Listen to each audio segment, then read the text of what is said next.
Oh,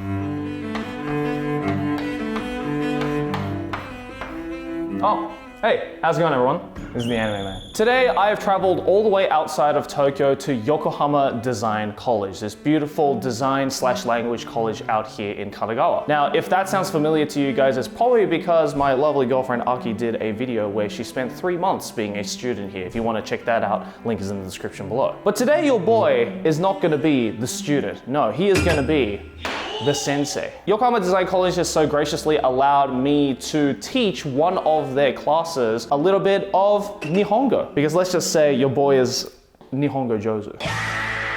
Now, obviously, I have absolutely zero experience teaching any class. And I used to, maybe teach my sister a little bit of Japanese after school and stuff like that, but I've never done it in a classroom setting like this. So yeah, I'm a little bit nervous. But before we start the lesson, I'm gonna get a few pointers from some actual Japanese teachers here at Yokohama Design College. See if they can give me any advice on how to teach Japanese. This is gonna be the most scuffed Japanese lesson in existence.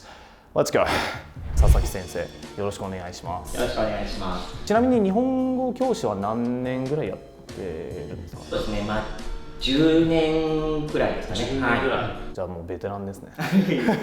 心得てるっていうか、その教室に入る時にもこういう感じでレッスンした方が生徒受けがいいよっていうなんかアドバイスとかってありますか？入る時はやっぱりこう明るい、雰囲気を持って入って、授業中はやっぱりこう一人一人の学生のことをよく見てあげることが大切かなと思います。特有のなんかコツというか、こういう教え方したらやっぱり生徒が喜ぶっていうか頭に入るなっていうのはありますか？私はいつも心がけているのはやっぱり楽しい授業、面白い授業っていうことなんですが、私が面白いことを言うだけじゃなくて、こう学生が面白いことを言うきっかけというかタイミング、面白いことが言えるようなタイミングっていうのを作るようにしてます。そういうのをいろいろ心がけてチャレンジしていきたいと思います。後で佐々木先生には僕がもう10点満点中どれほどいいクラスになったのかちょっと判断させていただくので、そこはよろしくお願いします。Alright, well, without further ado, let's be a Japanese teacher.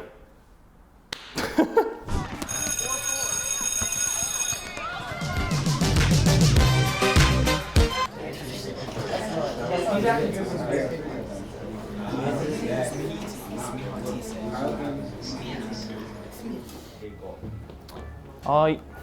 今日の日直お願いします。おはようございます。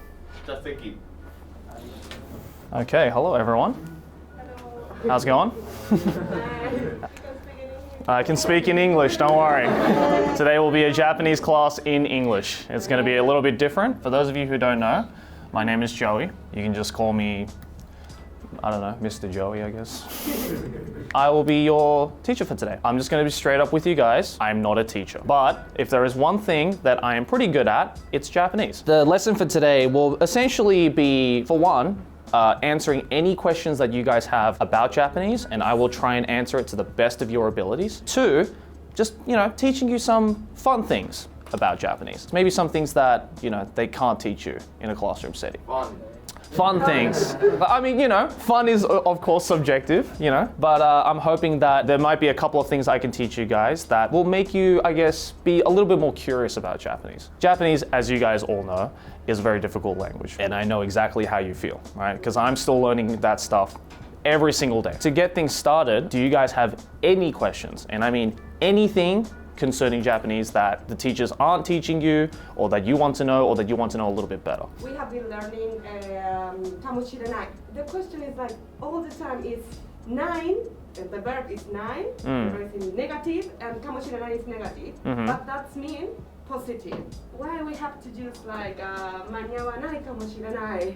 ないかもしれない but that means positive. Like, so if you can just get some kind of examples of that. Okay.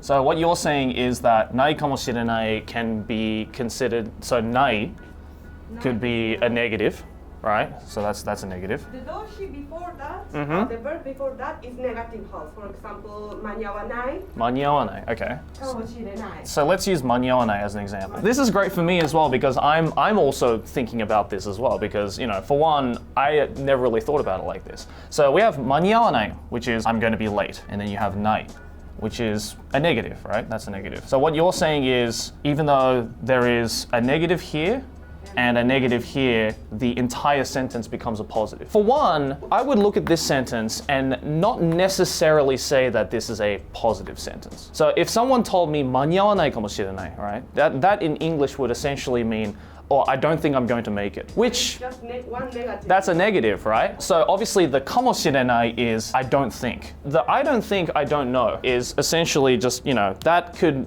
be a good thing or a bad thing. So this is kind of neutral. ないかもしれない, right? By putting in the ない here, it becomes a negative. So then no matter what you put in front of here, for the most part, it is going to end up being a negative because of this. Does that make sense? We can test it out with something else. Let's say, for example, 食べれないかもしれない. That's to eat. Sorry. No, I don't think I don't gonna eat. Yeah, I don't think I can eat it. So 間に合わない. So 食べれない. You should think of this as not its own word, but a connection to whatever this is. Because 間に合わない and 食べれない are all their own words. So I think it's best not to think of this as its own thing, but rather a connection to whatever is in front of it. Because we could then completely spin this in a positive by, instead of saying 食べれない, we could be 食べれるかもしれない. そうね If you put 食べれるかもしれない, then that becomes a positive. Well, the problem is like the teachers told that no, あんまり使わないね Ah, So, but I want to know what it means 食べるかもしれない Right. What's mean in English? so かもしれない for the most part is the part that I think you should be focusing on, which means I don't think or I don't know. Uncertainty, which is a neutral. All right, because it could be a positive, it could be a negative, and it purely depends on what is in front of this. So it could be a positive by 食べれる, which means I can eat. That's a positive. 食べれるかもしれない. I think I can eat. So then essentially it turns a positive or a negative into a neutral. It turns it into a question. It turns it into a, oh, maybe I can. The thing that it's important with かもしれない is not so much the ないかもしれない as one word, but just kind of put a separation here. Just remember, かもしれない means I don't think, I don't know. Regardless of the positive or the negative in front of it, it still is uncertain, right? Kind of similar to なければなりません. なければなりません. Exactly. So like なければなりません. Okay. Because it's like not directly. No, it's no. I don't Right. know. Double negative. It's a double negative, right? You have なければ, which meansなりません. Well, is it a double negative? Now that I'm thinking about it. なければならない Yeah, so 食べなければならない. なりません. The noun is the negative. I guess so, yeah. Okay, so I think in the case with なければなりません, for example. So say, for example, let's do like eat. Alright? 食べなければなりません. I have to eat it. Or 間に合わなければなりません. I have to make it in time. Oh, but in Japanese, if we translate, it's gonna be like, I cannot eat, I cannot not eat. I cannot not eat. Yeah. I think because you're thinking of the なりません as a negative, which is technically a negative, but not in this case. Neutral. Yeah. And that's So the 食べ, well, I wouldn't say, because I would look at 食べなければなりません. I have to, like when you hear the sentence, I have to eat something. Do you perceive that as a positive or a negative? positive. I have to study. Right. しなければならない So, yeah. okay, so let's do 勉強, for example, right? That's a weird situation. 勉強しなければなりません. I have to study. Right? Yeah, I must study, or I have to study. The なければなりません in this instance is more so like a, you know, it's a want or a need to do something. I have to do something. But in terms of this, the 勉強する, that is neither a positive nor a negative. That is a neutral. The sentence of なければなりません in this instance is more so whatever it is, regardless of if I have a positive emotion or a negative emotion towards 勉強, it's the idea of I have to do it. The なければ, for example, I think there's a big misconception that it's a negative, but I think it's still a neutral. なければなりません, I think it's still a neutral sentence. But same with かもしれない. Because I don't think I have to, or I don't know, right, could be a positive or a negative, right, depending on what's in front of it. In terms of sentence endings like this or this, what's really important, I think, is to know when to cut it. Because, with Japanese, it's difficult because there is no, like in English or any other language, there's no spaces to break the words up, right?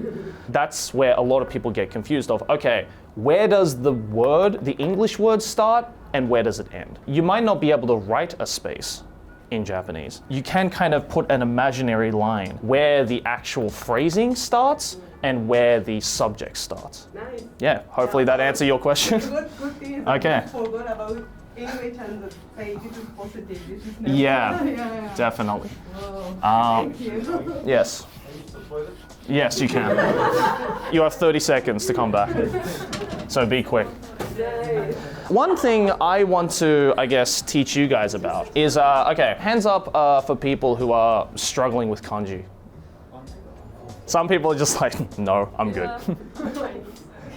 Oh yeah, that's true. I guess one thing with kanji that I want to teach people, because I feel there's a lot of textbooks that aren't able to teach it properly or correctly, is in terms of kanji, right? There are two different ways you can read kanji. You have onyomi and you have kunyomi.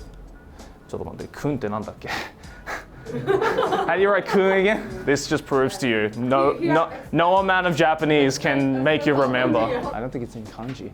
Oh wait, no, it is. You're right. As someone who loves kanji, this is simultaneously my favorite thing about kanji and my least favorite thing about kanji. In an essence, it feels like there is no rule. Oh, you're very quick, very good. It feels like there is no rules to onyomi or kunyomi. But I think there is a really, really simple way that you can learn how to differentiate between reading something in an onyomi and reading something in a kunyomi. Let's just say, how would you read that? Sen or saki. All right, so you have sen, like sensei, and you have saki. So you can read that as sen, you can read that as saki. Tell me which one is the kunyomi and which one's the onyomi? That one is kunyomi and that one is kunyomi. はい、sen はsenが音読みですね。で、kun が先。When you're just reading the kanji by itself in a textbook, it doesn't really help you in a lot of ways. Because if you saw this kanji out in the wild, just by itself, there are so many ways you can read it. Unless you actually know the word and the kanji that is attached to it, it is very difficult, even for Japanese people, to figure out how exactly do I write that? Or how exactly do I read that? I think for a lot of people, just looking at the kanji, they see two different meanings and two different ways to read it, and they go, well, there's so many different ways to read it. How am I supposed to know when to read it as sen and when to read it as saki? And have they taught you that in this class? We just memory serve. Right. All the Exactly, right? If I told you, okay, so in this instance, say for example, why, if I put this at the end of it, you would read this as sen, all right? You wouldn't read this as saki, but why is that? We learned the word together. But say for example, if there was a kanji here, you knew the onyomi and the kunyomi of, but was two kanji that you've never seen before, you've never seen that word, for example. How would you be able to tell if you had to read it as an onyomi or a kunyomi? Right, but see, because there is an actual rule in a lot of ways to onyomi and kunyomi. I'm going to teach you guys that right now. Obviously, a lot like a lot of other languages, there are grammatical rules. Like say in English, do you guys know the rule I before E except after C? That's a very common rule in English that they teach you in schools. It's interesting because there are actually more words in the English language that break that rule than actually follow that rule. In a lot of ways, Japanese is the same, but I think on a fundamental level, there is a really, really simple set of rules to onyomi and kunyomi that you can utilize in any kanji. In this case, with sensei, this is an onyomi. If this was by itself, most of the time, you would read it as saki, which is kunyomi. So that's a big rule. In the case with onyomi, one big rule is there a kanji that follows it or comes before it? Because in a lot of ways, if this, for example, has hiragana, right, like say like no or ga, for example, surrounding it, then usually 99% of the time, you would read this as its kunyomi. However, if there was another kanji, say behind it, in the case with sensei, or even before it, in the case with yusen, you would most likely read it as an onyomi. And that's a big rule. And that's something that they won't really teach you because for the most part, it's a little bit, confusing. But I think if you just remember that one rule when it comes to kanji, regardless of if it's a kanji you can read or if it's a word that you've never seen before, you can take an educated guess on how it might be read. And from there, it's a lot easier to determine what that word actually means, and it's also a lot easier to look up that word. I don't know if they've taught you like yusen, for example. Say for example, I can't read this kanji, but I have seen this before. I know that you can read this as sen or saki, or which one is it? Well, I would see that, oh, there's a kanji behind it or in front of it, and that creates one word. Knowing the rule of onyomi, probably educated guess, I can say, oh, you would read that as sen. In my opinion, really good method to remember, and this was the method that I used when I was learning kanji as well. It's just like, you see a kanji and you go, okay, I know all the different meanings of how to read this. How long have you been in Japan? How long have I been in Japan? I've been living in Japan for 6 years now. Yes. Why your Japanese is so good? My Japanese is good because I studied for 28 years. When it comes to kanji, I'm also a weirdo. How important is Anki deck? Is it that it's often recommended online when I look it up? I think I used, I guess, my version of an Anki deck, which is if I saw a new kanji, then I would obviously, like with a lot of Anki, I would just write it over and over and over and over again. So I would remember how to write it. And then obviously I would look up, all right, what are the different ways that I can read it? But another really, really important thing, which I think I've seen in your guys' textbooks, whenever a new kanji pops up, there's a bunch of example words of how you can use that kanji. Remembering that is so much more important than remembering the actual character, in my opinion. In a lot of instances, with a lot of kanji, this by itself doesn't really mean anything. It's just, oh, cool, new cool character that I've just learned. Yay. It's like Pokemon. You can collect all the Pokemon if you want, but if you don't use it in battle, they're pretty pointless, right? It's kind of the same way.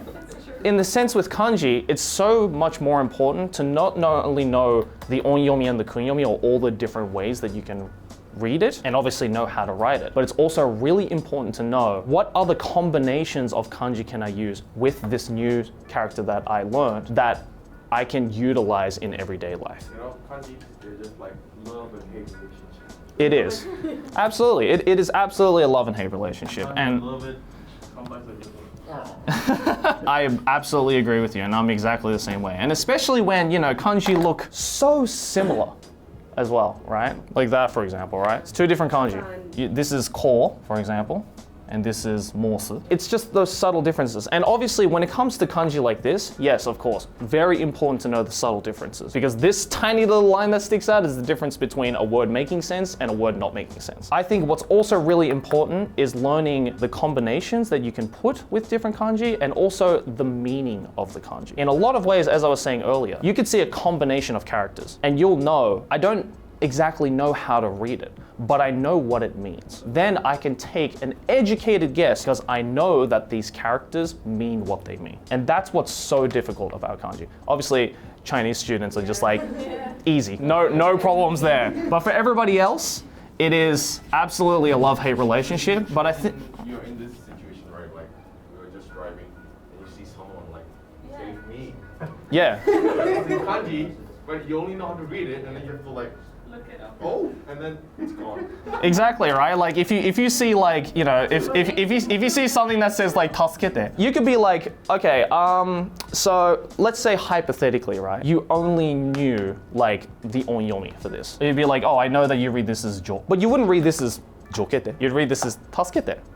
Right? What's really important about, again, learning the meaning of the kanji is that there could be another kanji in front of this where you're just like, I don't know what the hell that means. I would think like call me. Yeah. Or there's like maybe call me. Right. But say for example, if you hypothetically, right, if you knew that this kanji meant to save, and then you saw something like this, right? Never seen that before, right? You'd be like, what is this? I don't know what this is. But if you looked at this word and you knew that, oh, I know this kanji, that means save. So you could take an educated guess to being like, this word probably means something to save. And it does. This is angel, which means backup, because you're saving someone, you're backing someone up. So even just by knowing this kanji and what it means, you can take an educated guess. You don't even know how to read it. And trust me, there are a lot of kanji, even for me, where I'm like, I don't know how the hell you read that. But I know what the kanji means, and I can get context clues on what it might mean. I need to get to that level. It's purely context, and that's exactly. And that's what's so interesting about Japanese is that in a lot of ways, a lot of Japanese people who live here still can't read every single kanji that they see. But what they can do is take an educated guess on how it might be read and what it might mean, and that gets you through a lot. Is there any other questions you'd like for me to try and answer? What are the fun places to go in Japan? I've been here for like 6 months. You could go to like this place. Alright, for example, you can go there. Where we are right now is also very nice. It's also very nice. And see, here's another thing about kanji that I was saying, right? For example, there's a lot of Japanese people who especially struggle with place names. Stations. Right? Station names, there's a reason why every station you go to has subtitles. Because even Japanese people struggle with it. And I'll give you an example. This is 2 different places. This is 2 different places that have 2 different ways that can be said. Can you guys take a guess? Okay. Shiroishi. Okay, I'll give you a clue. This is still ishi. Seikai. Shiraishi. They're basically identical when it comes to kanji. But what's really important is that even Japanese people are like, which one is it? I don't know. Because it can be both. Let's Right? say you meet a girl on the first date and they text like, let's meet there. Yeah. It could be like, if they just typed this in, they'd be like, which one? Where you at? Oh, I'm here. Yeah. Is it in Shiroishi or is it in Shiraishi? That's why it's so important to know. And one thing that I always tell people who are learning Japanese, don't get too discouraged if you don't know something, because even Japanese people don't know Japanese. And that's why things like, you know, the kanji proficiency exam and even the Japanese proficiency exam exists, and why even Japanese people take it. Like any language, right? Even if it is your first language, you're not a master at it. You're not going to know all the characters. You're not going to know what everything means. And in the case with kanji, they're constantly adding new kanji every single year. Why? Because they can. There is a type of kanji, for example, which is called kokuji. You don't have to know this word. But kokuji is basically a categorization of kanji that was invented in Japan. It's not based off Chinese characters. Every year they are adding new kokuji. They're adding new Japanese created kanji. Again, one thing I always tell anyone who asks me about how do I learn kanji, you know, I feel I can't read anything. I feel like, you know, there's too much kanji out there in the world. I don't know how to read all of it. I always just tell people, don't worry, Japanese people can't read it either. And that is the truth. There are so many kanji out there where you could show it to a Japanese person, you could show it to 100 Japanese people, and probably 99 out of 100 of them will go, I don't know how you read that. Any last questions you'd like me answer? My lesson today, or I guess my purpose for today was to, teach or tell you guys that, yes, Japanese is extremely difficult, but if you're able to see, the fun intricacies in it, and you're able to see that it is a difficult language, but it's a difficult language for everybody. And there is no ceiling, because the ceiling just keeps getting higher and higher and higher. So my aim is to don't think to yourself, I need to reach that ceiling of knowing everything about Japanese. Truth be told, you're not going to. That's just the cold hard fact I can tell you. I'm still trying to reach that ceiling after 28 years. But what is important is that I know the intricacies of it, and I know how to have fun with it. And I can see the fun in the language and how it is structured. So yeah. Oh, yes, question. How can we improve our speaking in Japanese? I know this is going to sound like a shocker. The way to improve your speaking in Japanese is to speak Japanese. I feel it's a life hack that a lot of people aren't utilizing. But you guys are in a really unique position where you're in Japan, you're interacting with Japanese teachers, you're interacting even with Japanese students. So I think it is so incredibly important to fully utilize that and use it to your advantage. People overseas who are trying to learn it themselves through like apps or textbooks or anything like that, they don't have that luxury, but you guys do. That's the method I use, for example. Whenever I would be like reading a book, or reading manga or like anything, right? And I would see a new word. I would go, oh, okay, I'm gonna take that word, do some Anki, and then the final step that I would use is I would go to my mom, who was Japanese, and I would try and use that new word in a sentence, because there is only so much you can do just knowing the word. If you don't know how to use it in a real life sentence, it's pointless. Again, it's like Pokemon. In a natural conversation, try and throw that new word in. If they're a good teacher, they'll be like, oh, that's a new word you just learned. And if you use it the wrong way, then they'll probably be like, okay, I see you're trying to use that new word. This is how you actually use it. And they'll correct you. And just from there, you've learned a new word, you've learned what a new word means, and you've learned how to use that word in a real life situation and a real life sentence. That's 3 for 1. And you're having fun with it because you're talking to your teacher who's probably epic. And that, I think, is a fantastic method on just increasing your vocabulary and also increasing your confidence in speaking. That was the end of my class. I hope you guys learned something, and good luck with your Japanese. Thank you, everyone. じゃあ日直お願いします。ありがとうございます。ありがとうございました。座席。 I just finished the class and I saw Sasaki sensei was taking a lot of notes during the class. So that was making me a little bit nervous, but I think everything went well. And now I'm going to ask Sasaki sensei for his evaluation. 先生どうでしたか？非常に素晴らしかったです。佐々木先生ずっとノート取ってたからもうめっちゃ緊張してましたもん。たくさんいいところがあって、そこを結構たくさんメモしていました。あ、よかったです。ありがとうございます。ぶっちゃけ10点満点中、佐々木先生何点でしたか？10点満点中8点です。おお、いいじゃないですか。減点のところとかありますか？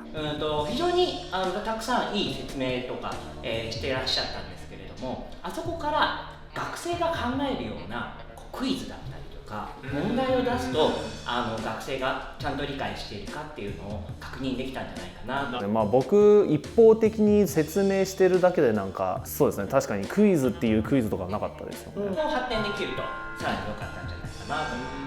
I think the bell right there is a good sign. That is the end of school and my end of my time as a Japanese teacher at this school. I had a wonderful time. 佐々木先生ありがとうございました。ありがとうございました。